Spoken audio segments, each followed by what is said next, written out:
सरकारी इलाजगाहों को ठेके पर देने का ये मामला है। मॉल रोड पर ग्रैंड हेल्थ अलायंस का धरना 16वें रोज भी जारी है। धरने में मर्द और खवातीन की बड़ी तादाद मौजूद है। अपना हक लेकर ही उठेंगे। ग्रैंड हेल्थ अलायंस की जानिब से कहा गया। धरने में डॉक्टर्स, LHVs और नर्सेज, पैरामेडिक्स और दीगर भी शरीक हैं। शोबा सेहत की 20 से ज़ायद तंजीमें भी धरने में शरीक हैं। इस हवाले से मजीद अपडेट करेंगे तलहा शवजी। तलहा बताएगा क्या सूरत हाल है। इलाजगाहों को ठेके पर देने के खिलाफ माल रोड पर ग्रैंड हेल्थ अलायंस की जानिब से आज 16वें रोज भी धरना जारी है। आज डॉक्टर शुएब नियाज़ी मेरे हमरा मौजूद है। सर बताइएगा क्या कहेंगे, 16 दिन हो गए हैं, आगे कितनी दिन तक ये बैठे रहेंगे? हमने रैलीज भी निकाली, मार्च भी किए, CM हाउस भी गए और आउटडोर भी हमने बंद कर दिए। पोलियो कैंपेन का भी बाइकाट चल रहा है और अब ये नौबत आ गई है कि हजाम और हेयर ड्रेसर की दुकानों से लड़कों को सुबह पोलियो के लिए भेजा गया है और WHO ने आज कार्ड पकड़े हैं कि लड़का पिला रहा था तो उसके कार्ड के ऊपर लड़की की तस्वीर थी। तो आप पोलियो कैंपेन का ये हाल हो चुका है। हमने इनको कहा था 10 दिन आगे करें, हम खुद ही पोलियो कर लेंगे इंशाल्लाह, लेकिन गवर्नमेंट जो है ना वो शायद इस चीज़ में है कि हमें वापस यू टर्न ना लेना पड़ जाए। हम ये समझते हैं कि लीडरशिप तो धरने के अंदर मौजूद ही रहेगी इंशाल्लाह। लोग आते जाते रहते हैं लेकिन धरना इंशाल्लाह इसी आबोताब के साथ जारी रहेगा। आउटडोर से इंडोर स्ट्राइक्स की कॉल देने लगे हैं कुछ दिनों के अंदर ही। ठीक है, यहाँ पर बताया जा रहा है कि आउटडोर इंडोर मुख्तलिफ जो हड़ताल के जो हरबे अपनाए जा रहे हैं उसी के साथ साथ अपील की जा रही है गवर्नमेंट से भी कि जल्द अज जल्द इनके मुतालबात सुने जाएँ ताकि ये धरना ख़त्म किया जाए और जो ये अपने घरों को छोड़कर यहाँ पर ख़वातीन भी बैठी हैं हो जाए। जी ठीक है, बहुत शुक्रिया तलहा। अफसरान के दौरे बेसूद। मेयर अस्पताल के हालात ना सुधर सके। मेयर अस्पताल के शोबा अमराज चशम में डिस्पोजेबल सामान की शदीद किल्लत है। अद्वियात और डिस्पोजेबल्स ना मिलने पर आंखों के ऑपरेशन शदीद मुतासर हो रहे हैं। क्या सूरत हाल है? Senior health reporter Zahid Chaudhary हमारे साथ हैं, उनसे बात कर लेते हैं। जी जाहिद चौधरी। जी, ये वज़ीर आला पंजाब के दौरे के बाद और उनके नोटिस मिलने के बाद महकमा से जो स्पेशलाइज्ड हेल्थ है उसके जो हुकाम बाला हैं, वजीर हैं और उसके साथ साथ सेक्रेटरी, उन्होंने मुतअद्दिद दौरे किए मेयर अस्पताल की। उसकी हालत नहीं सुधर सकी और मेयर अस्पताल में बदस्तूर जो इलाज मुआवजा है उसका हसूल मरीजों के लिए एक जो है वो डरावना ख्वाब है। मेयर अस्पताल के शोबा अमराज चशम में इस वक्त जो डिस्पोजेबल्स हैं और दीगर अद्वियात हैं वो दस्तयाब नहीं, उनकी शदीद किल्लत है और उसकी वजह से जो आंखों के अमराज के जो ऑपरेशन हैं वो बुरी तरह से मुतासर हो रहे हैं और सिर्फ 1/3 जो ऑपरेशन की सहूलत है वो अस्पताल में औसतन बची है।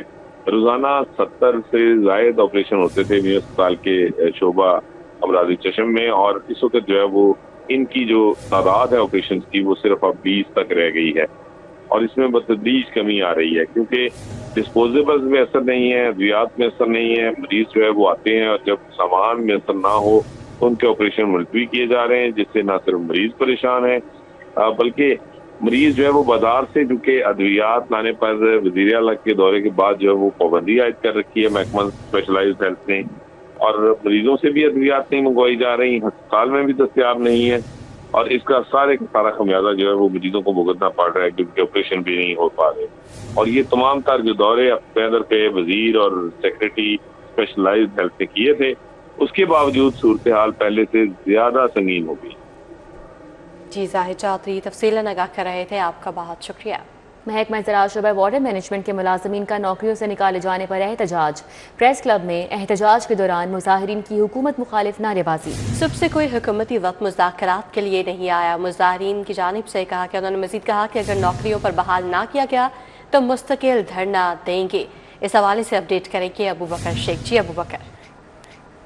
जी, महकमा ज़राअत के शोबा वाटर मैनेजमेंट के मुलाजमीन इस वक्त लाहौर प्रेस क्लब के बाहर सरापा एहतजाज हैं। इनका ये कहना है कि गुज़श्ता 20 सालों से वो जिन नौकरियों पे तैनात थे उन्हें बग़ैर किसी नोटिस के नौकरियों से निकाल दिया गया है। इनके क्या मुतालबात हैं इनसे जानेंगे। जो 20 साल से हम इतनी मेहनत और जद्दोजहद की है कि पूरे दुनिया के अंदर इस टाइम जो सबसे ज़्यादा मसला पानी का चल रहा है ये वो नौजवान बैठे हैं। आप खुद अंदाज़ा कर सकते हैं कि एक डैम बनाने पर कितना पैसा खर्च होता है और ये वर्ल्ड बैंक के हमारे महकमे के पास रिकॉर्ड पड़े हैं कि उन्होंने माना है कि ये नेशनल प्रोग्राम के नौजवानों ने, इन मुजाहिदों ने एक डैम के बराबर अब तो कई डैमों के बराबर, ये उस वक्त की बात है जब हमारे ये महकमा चला 8-10 साल हुए थे, अब तो 20 साल हो गए हैं। इसका मतलब है कि हमने तकरीबन 2 डैमों के बराबर इन नौजवानों ने जनाब अली ये पानी की बचत की है और आज जितनी पाकिस्तान के अंदर ज़राअत ने तरक्की की है, इससे पहले भी आपके इल्म में है कि हम यहाँ पर आए थे और हमारे साथ जो जुल्म किया गया था वो आप लोगों के सामने है। लेकिन आज फिर हम अपना हक लेने के लिए आए हैं, क्योंकि 11 माह हो गए हैं, तकरीबन 10 से 11 माह हो गए हैं। हमें 15 दिन का वादा किया गया था। हमारे साबका डीजी साहब ने यहाँ आके कहा था कि मैं आपका बाप हूँ और बाप होने का किरदार अदा करूँगा। इनका ये कहना है कि जब तक इनकी वापसी का कोई नोटिफिकेशन जारी नहीं होता हुकूमत की जानिब से, ये यहीं पे सरापा एहतजाज है और अपने एहतजाज का दायरा कार ये मज़ीद वसी कर देंगे, वज़ीर आला हाउस तक जाएंगे और वहाँ पे अपना धरना देंगे। बहुत शुक्रिया अबू बकर। हुकूमती हल्कों का दबाव या बड़े स्टेक होल्डर्स के मफादात। नीलम रोड लाहौर का सबसे अहम फ्यूचर स्ट्रक्चर प्लान रोड बन गई है। LTA गवर्निंग बॉडी के मिनट्स ऑफ मीटिंग दस्तूर बात ही जारी कर दिए गए। इस हवाले से मजीद बात करेंगे, दुर्र नायाब हमारे साथ हैं। जी दुर्र नायाब। जी बिल्कुल, ये हुकूमती हल्कों का दबाव नजर आ रहा है या फिर बहुत बड़े स्टेक होल्डर्स हैं जिनकी वजह से ये लाहौर शहर के अंदर नई स्ट्रक्चर प्लान रोड नीलम रोड पर रातों रात काम किया जा रहा है। और देखा जा रहा है कि रातों रात बुलाई गई जो अथॉरिटी मीटिंग थी उसके मिनट्स ऑफ मीटिंग भी 10 दिनों में जारी कर दिए गए और इस रोड के लिए अब तेजी से फैसले किए जा रहे हैं। अब LD को इससे सॉफ्ट लोन दिया जा रहा है 20 अरब रुपए का, 10 अरब इस माली साल में, 10 अरब आइंदा माली साल में दिया जाएगा। इससे नीलम रोड प्रायोरिटी होगी और बाकी 5 रोड की मिसिंग लिंक से मुकम्मल किए जाएंगे। इस हवाले से नीलम रोड के ऊपर जिन लोगों की अराजी आएगी उनको बाकी बच जाने वाली अराजी का मुफ्त कमर्शलाइजेशन भी दे दी जाएगी और इस तरह ये जमीन जो है वो करोड़ों से अरबों रुपए मालियत की हो जाएगी। जराये के मुताबिक बहुत बड़े बड़े स्टेक होल्डर जिन्होंने पहले जमीन परचेज की उसके बाद ये रोड डिजाइन करने के बाद इस पर इम्प्लीमेंट कराने के लिए अब LD पर खासा दबाव दिखाई दे रहा है। इंजीनियरिंग विंग जो है अब सब काम छोड़ के सिर्फ इसी रोड की तामीर के लिए कोशिश है। जी दुर्र नायाब, अपडेट के लिए आपका बहुत शुक्रिया। चीन और अमेरिका की टैरिफ वॉर के खौफनाक नताइज। आलमी मंडियों में सोने की कीमतें आसमान पर पहुंच चुकी हैं। बैनुल अक़वामी सरमायाकार अपना सरमाया सोना खरीद कर महफूज कर रहे हैं। सोना आज कारोबार का आगाज होते ही 17 रोज 1000 रुपये फी तोला महंगा हो गया है। खालिश 24 कैरेट फी तोला सोना 3,90,000 रुपये फी तोला हो गया है। इस हवाले से अपडेट करेंगे शहजाद खान अब्दाली। जी शहजाद खान। हर गुजरते दिन के साथ आलमी मंडियों में जो सोने की कीमतें हैं वो नए रिकॉर्ड कायम करती चली जा रही हैं और आज की अगर हम बात करें तो आज सुबह जब आलमी मंडी ओपन हुई तो सोने की कीमत में 17,000 रुपये का इजाफा रिकॉर्ड किया गया है। इस वक्त जो सोना है वो 3,90,000 रुपये की बुलंद तरीन सतह पर रिकॉर्ड किया जा रहा है। सोने को होल्ड किया जा सकता है प्रॉफिट कमाने की गर्ज से, ये सारे सवालात के जवाब लेने के लिए हम इस वक्त सराफा मार्केट के अंदर पहुंचे हैं। ताहिर भट्टी साहब से बात करते हैं जो सराफा ज्वेलर्स के मुमताज़ रहनुमा। भट्टी साहब, किस तरह ट्रेंड देख रहे हैं? चीन और अमेरिका की जो जंग है ये कहाँ जाकर रुकेगी? देखिए जी, ये ऐसी वार है जब तक इनकी टेबल टॉक नहीं होगी ये वार ऐसे ही चलती रहेगी। ये जो टैरिफ जो बढ़ाया जा रहा है ना, सिर्फ इसकी वजह यह है कि जो दूसरा इन्वेस्टर है ना वो भी तमाम का तमाम गोल्ड की तरफ आ गया। आपकी ये लोगों की ज़रूरत नहीं है, ये एक लग्जरी आइटम है। तो इस वक्त वैसे भी शादियों का सीज़न तकरीबन ऑफ हो चुका हुआ है, उसका भी असर प्लस गोल्ड के बढ़ने का भी असर लोगों में परचेजिंग पावर इस वक्त नहीं रही।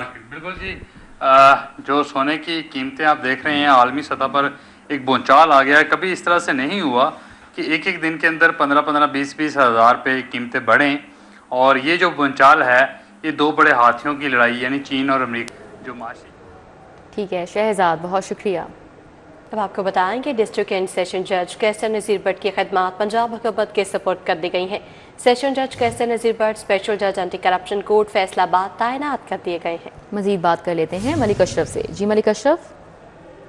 जी बिल्कुल, लाहौर हाई कोर्ट ने तकर्री की मुद्दत डिस्ट्रिक्ट एंड सेशन जज कैसर नज़ीर भट्ट की खदमात पंजाब हुकूमत के सपोर्ट की हैं और डिस्ट्रिक्ट एंड सेशन जज कैसर नज़ीर भट्ट को स्पेशल जज एंटी करप्शन कोर्ट फैसलाबाद तैनात किया गया है और चीफ जस्टिस की मंजूरी के बाद नोटिफिकेशन जारी किया गया है और डिस्ट्रिक्ट एंड सेशन जज कैसर नज़ीर भट्ट को हदायत की गई है कि वो 24 अप्रैल तक नई तैनाती का चारे ने। इस वक्त डिस्ट्रिक्ट एंड सेशन जज कैसर नज़ीर भट्ट जो हैं वो सीनियर 3 जज हैं जो कि सीनियरिटी में 3रे नंबर पे हैं और इनका तल्लुक लाहौर से है। इंतहाई काबिल और इंतहाई ईमानदार और अच्छी शोहरत रखने वाले जजेस में इनका शुमार है और अब इनको हदायत जारी इनको हाईकोर्ट की तरफ से कहा गया है कि वो नई तैनाती का 24 अप्रैल तक लें। इसका जो नोटिफिकेशन जारी किया गया है उसका नोटिफिकेशन की नकूल है रजिस्ट्रार सुप्रीम कोर्ट को, रजिस्ट्रार इस्लामाबाद हाई कोर्ट को, चीफ सेक्रेटरी पंजाब को, सूबा भर के डिस्ट्रिक्ट एंड सेशन जजेस में दीगर को अरसाल की गई है। जी मलिक अशरफ, अपडेट के लिए आपका शुक्रिया।